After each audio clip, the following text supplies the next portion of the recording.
Hello, we're the Lorcana Twins, and we are back to talk about our last week in Lorcana. And for starters, we went to the local store for multiplayer night, and on screen is the list I played, or one of them.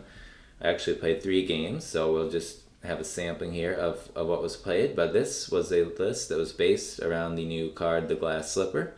Just thought it would be fun to try to mess around with that, and get it into the discard pile through other means other than actually putting it into play. So I had 4 of the new Mulan in there that lets you, draw a card and discard a card when you play it. And then I had 4 of the Simba from set 1 that does the same thing.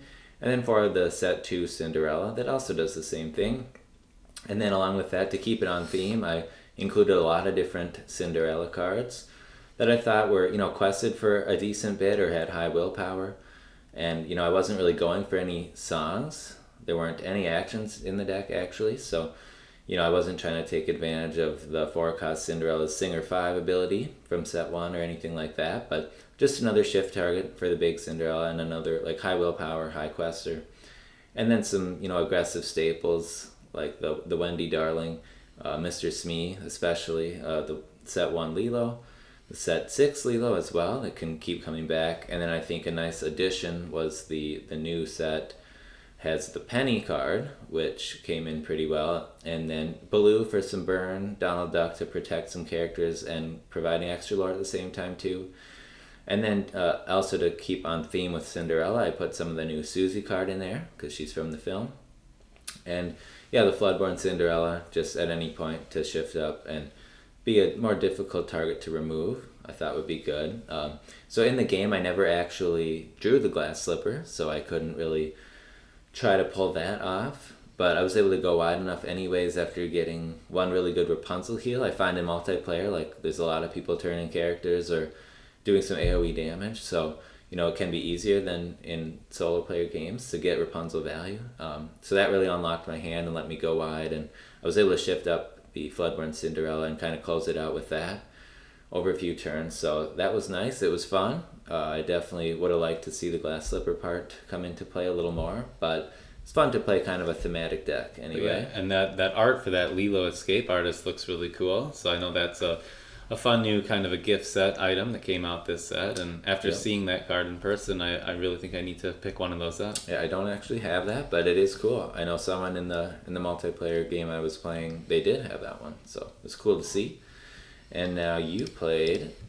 I played an Amber Amethyst deck here, and I was going for the very hyper aggro type strategy, but I really wanted to test out 3 of the new cards from set 7.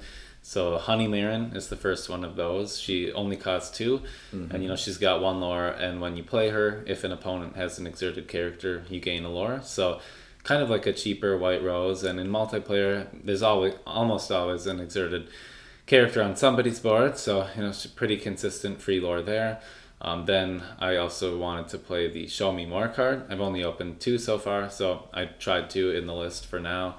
But I figured, if you're close to the win, paying 2 in order to see 3 more cards and maybe find some extra burn to close out the game could be pretty effective. So thought I'd give that one a go. And then This Is My Family, the 2-cost Uninkable Song that gives you a lore when you play it, and you also draw a card. This deck I really wanted to just cycle as much as I could, so using Chernobog's Followers, Diablos, and Magic Brooms to draw cards and hopefully quest with them first before you do any of the banishing there. And then, White Roses and Goats to get some extra burn lore.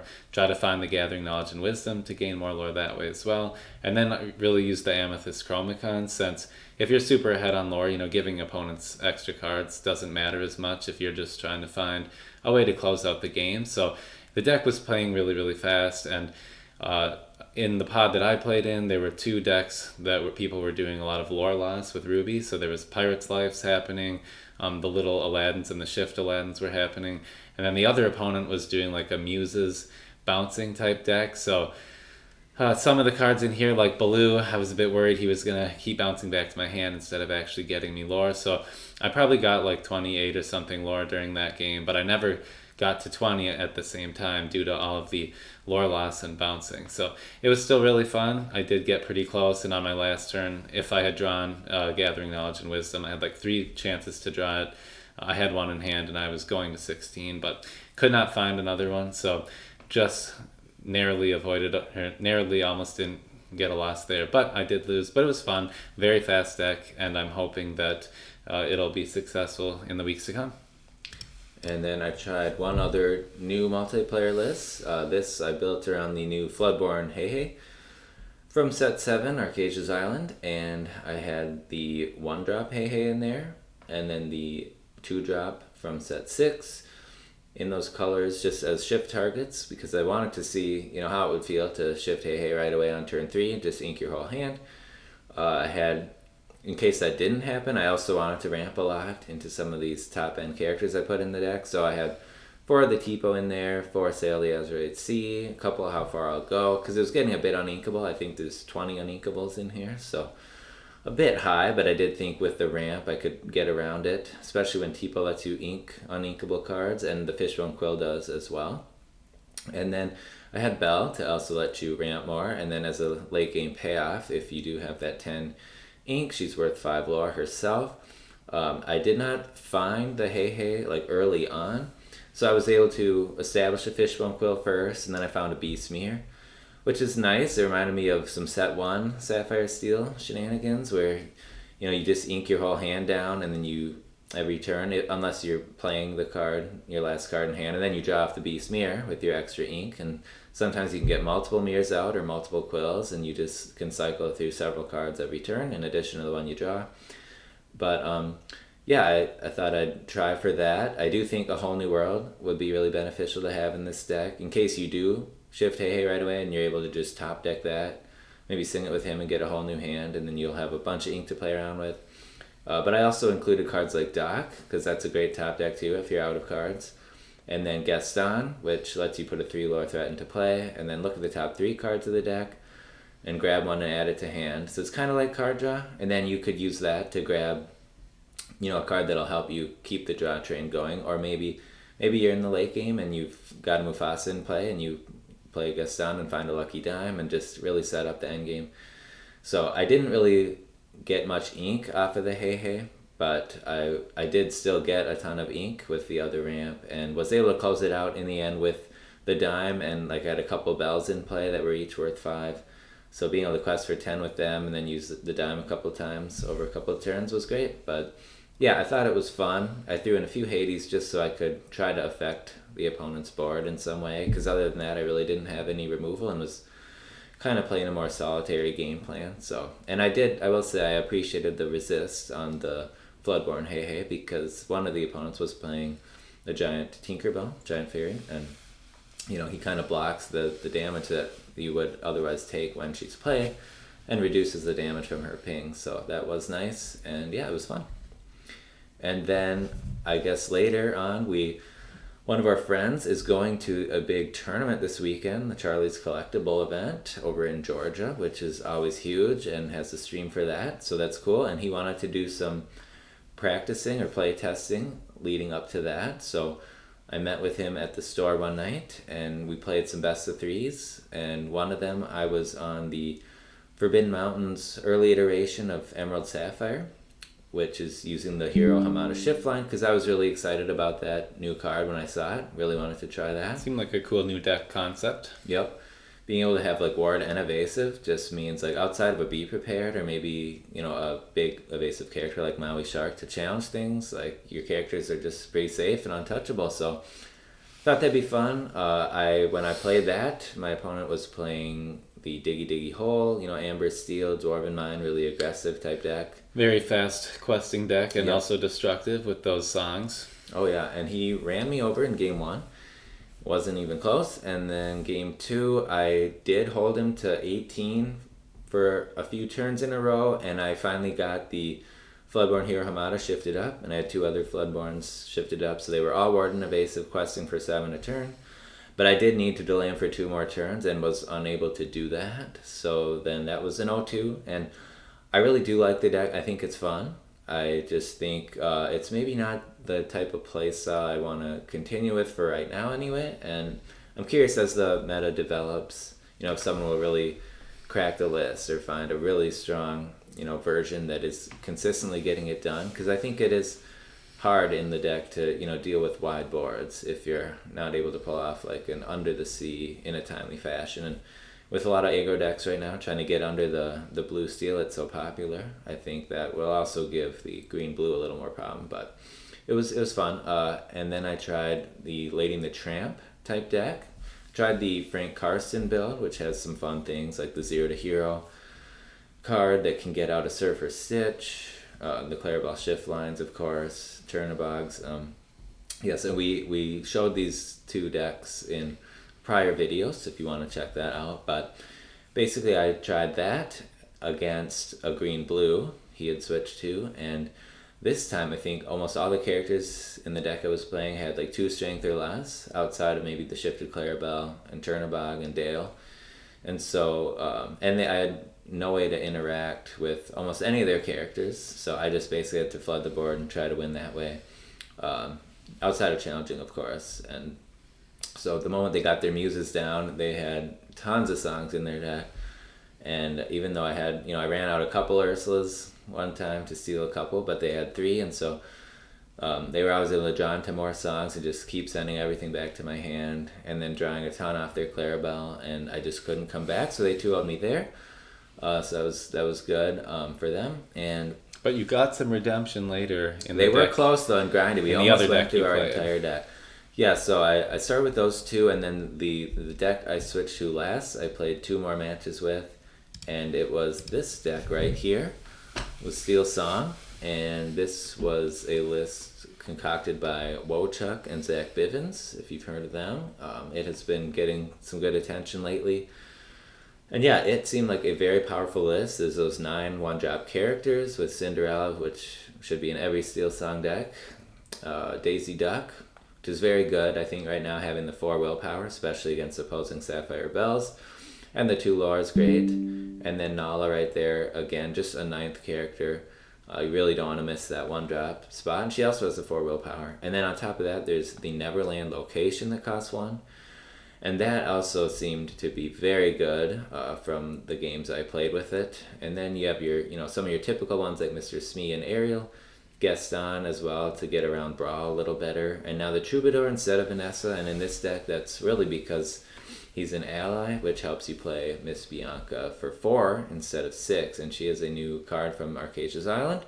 Seems very cool so far. A big 5/5 body on 4 is great, and she can sing any song in the deck too, so that's really good.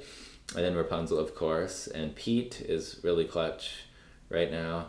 And then a few Lawrence, because he's also just a great stat line for his cost. And then your typical removal songs, but there's a lot more in this meta right now. World's Greatest Criminal Mind seeing play, and that seems very relevant with all the big Tamatoas that are happening, Maui Sharks from previous sets, and other large cards that are, seeing a lot of play all of a sudden. And then you have, Along Came Zeus, which is so flexible right now and great against those new 6-drop Tamatoas. Also the Maui Sharks. And yeah, I think this was a lot of fun to play. I was able to go 2-0 against our friend on Red-Blue, and it was very grindy as well, but I realized they didn't have any of the Sisu cards in their deck, so they were more reliant on things like the Be Prepared and the Pirate's Life to kind of fend it off. So the Pete's came up really big after I'd amassed a big board, if I could dodge the Be Prepared. And then I tried one more best of 2 with it against the Green-Blue that they had beaten me with previously. And I was also able to 2-0 that just by going, really wide and a little too fast, and then being able to get around some of the Muse things by, playing Pete whenever I could, and just trying to shoot down their little, Clarabelle, and not allow the shift line to happen, because that's when they really would start to get a lot of value. And I also think they didn't have too many songs for their Muses, and just couldn't deal with as wide as the board got. So this was a lot of fun to me to play, and my favorite deck I played of the night for sure. I've always loved Steel Song. I know you have too. Absolutely. So, and I do like this new direction. I know in the past, I know there's a lot of ways you can still go with it too, like shift lines, like the Robin Hood shift line, maybe the Queen shift line as well. And then some people still play the big Cinderella shift as well, and maybe throwing one of them in here would be nice. So it's nice and flexible deck. But yeah, I think this was just a lot of fun to play, and I was glad to see that Steel Song can still thrive. Yeah, I And think there's always something powerful about if you can kind of curve out nicely and then remove their board with songs. It can be, even though the highest thing that quests in the deck is only two, like once you've built a pretty big board, you can still quest for the win in just a few turns, if you keep their board clear. So always fun if you can kind of play that removal game and just bide your time for when you can start turning everything sideways. And yeah, I will say too, the Neverland, there were a lot of times in the games where it just kept sitting there, and then if you had the singers established, I would just remove any characters that could hope to start hitting the Neverland, and then that would just be clocking you up, further and further. And once you get far enough, at a certain point you might be able to just peat and string a couple characters in the same turn to kind of close it out and get to 20 when they can't do actions to stop you. So yeah, I think it was really strong, and I think the location being so cheap too is just something you can easily drop in on the side of some characters to fill out your curve. So really like to see all the 1-drops in the list. But yeah, so gonna be curious to see how our friend does at the event, and everyone else that's going. I know they're gonna be streaming that this weekend, so I'll be checking that out. But we also saw some competitive events this past weekend, and I know Sapphire Steel has been very, the talk of the town lately. But we had the Hunter Burton Memorial Tournament, which was won by Amethyst Steel against Sapphire Steel in the final. And then there was an Ink tournament, which was won by another deck that is not Sapphire Steel. And so that was cool to see there. And that was actually Amber Steel as well. Very similar to this list, but a little different. And then there was an overseas tournament in Europe that was over 120 players. That was won by an Amber Emerald discard under the Siyukita list. They had no new cards from set 7, so cool to see that that's still viable as well. Although that deck can be quite frustrating to play against, but yeah, it's like clearly there's decks out there that can still get the wins, and yes, Sapphire Steel is still doing great in a lot of tournaments, but it didn't win any of those three. So there's hope for other decks. Absolutely, and I guess for my playtesting this week, I was kind of jumping between 3 different decks. I did sample Amethyst Steel quite a bit. I was kind of basing it on the deck list that won the Hunter Burton tournament, and yeah, it felt very strong. Seems like it just curves out really effectively. Has a lot of cheap ways to draw cards in it, and also some cheap removal just to kind of clear the way enough where you can try to get across the finish line to 20. And I think it has decent game into a lot of decks, and especially just the ability to win the board early with some of the purple and steel cards. Seems like it is a good strategy for right now, at least in the meta. It might struggle a little bit against blue steel if they get a nice curve going with a bell on turn 1 and things like that, but it does have some decent amount of reach and a lot of cycling and card drawing, so it has some things that make it annoying to play against for sure. Then I tried some Ruby Sapphire as well. The version I was playing was using Sisu and the Sapphire Coil, so kind of going towards that strategy. And I was using a lot of other removal cards as well, like the 3-cost Sisu. I had, I think, like 3 Madame Medusa in there, and just trying a lot of ways to remove things based on strength, since I was going all in on 4 of the coil. And yeah, that one felt really good as well. I think it played to the board pretty nicely because I was playing a version without Be Prepared, so you really do have to win the board when you're doing that. And personally, I think I would probably want to put in maybe 1 or 2 Be Prepareds to the list, because sometimes you just need to reset everything, and there are a lot of Pete's running around, I feel like, in the meta, but they can't always have one, so you can try to win the board, and if it's not going your way, having a Be Prepared in your back pocket, it's always nice. So that's kind of what I took away from that, but it was really fun. And when the items were lining up with the removal, it seemed like Sapphire Coil can be really strong. And then the third deck I was trying was an Emerald Amber Mufasa type list, so it did have a Chernabog, but just the one, so it wasn't really all in on trying to cycle a bunch and look for your Chernabog like some of the Chernadog decks are doing. I think that's what they're kind of being called right now. But yeah, this one was more of a Mufasa type Amber Emerald deck, and was really enjoying it. It seemed super aggressive, but then also had some mid-rangey tools and a lot of high health characters to set up Rapunzel value options throughout the game. And sometimes it's like if you're super ahead and they ever give you a draw 3 off of a Rapunzel, like that can just really snowball the game and create too many threats where there's just not enough removal for. But I do think the Ruby Sapphire felt pretty good against that deck, especially if they could ramp to the Sisus quickly, and just even playing some of the 3-cost Sisus, that removes a lot of the characters that I was using. Yeah, that low strength characters in the Jernadog decks can be kind of rough against so yeah, that. Depending on what you're against, you really have to race effectively and kind of figure out which characters are going to be the most resilient to what your opponent is using. So either high willpower if you're against Steel, or try to go for some of the higher strength ones if you're against Ruby. And the coil makes that difficult to combat, but you can just kind of take your best line and see where it goes. And so I was having a lot of fun with that. And I think going forward, I'm probably going to stick with those 3 decks for a while, but make some modifications and try some different versions too. Because for Amber Emerald, I really do like the look of that discard strategy. I know it really hasn't changed for quite a few sets, but it's proven it can still be very effective. And for the Chernadog based decks, I really like the look of the hyper aggressive ones. I think that are just flooding the board with a lot of 1 and 2 drop characters. Yeah, I think I want to lean more in more that so than the one I well. was trying. I think that would be more effective at doing what the deck really wants to do, which is go fast. So yeah, I think I'd be excited to try that one if I stick on that deck some more. And then I guess the other thing this week, I've just kind of been watching some of the card prices, because there's some decks I want to play, but we just don't have the cards for at this time. And especially I know Sapphire is really popular, and so that's something that I'm interested in trying. But when I only have a couple Tamatoa, it doesn't excite me as much. And I think I only got 1 Scrooge, and I only opened 1 of each, so yeah, I won't be playing those anytime soon. So but just kind of waiting for the price on some of those to come down, which hopefully it will after a wider range of stores get the product in this weekend. But it'll probably take a while too. I know there's just so much hype over the Sapphire cards, and I do know people are probably going to be buying them out for a while.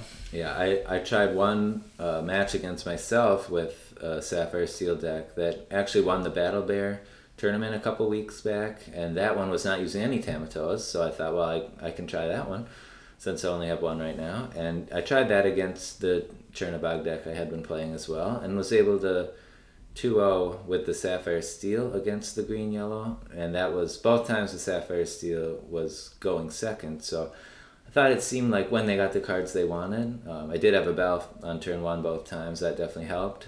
It seemed like a fine matchup for Sapphire Steel. So yeah, I am curious to play around with that deck more and really feel the full power of it. I know it seems to be very strong right now, so yeah, we'll see how that shakes out. But it is cool to see there are plenty of other decks that are making waves as well. So yeah, curious to see and whenever something gets really good, people will just start attacking against it, and then it's harder to get wins with that type of deck. So there's definitely strategies you can take to kind of counter whatever meta you're seeing, and I think that's what keeps the game really exciting and fresh. Yep. So yeah, that was our week in Lorcana. It was a fun week, and we will look forward to more Lorcana in the coming weeks ahead. Yeah, I'm going to be watching some of the tournament coverage from this coming weekend, and then we're actually going to be going on vacation next week. So unless we film a video in advance to release next week, we might not be back till the following week. But yeah, in either case, I'll be excited to see how the meta is shaken out, and especially at all those tournaments. And yeah, we'll just be watching from afar. And who knows, maybe there will be some big announcements around organized play, or maybe future DLCs or the World Championship in the meantime. That'd be exciting. But yeah, until then, we'll be wondering about that. But yeah, we're hungry for some more competition, and we're looking forward to whatever Ravensburger's got in store for us. So yep. But thanks for hanging out with us, and we'll see you soon. Yep, later.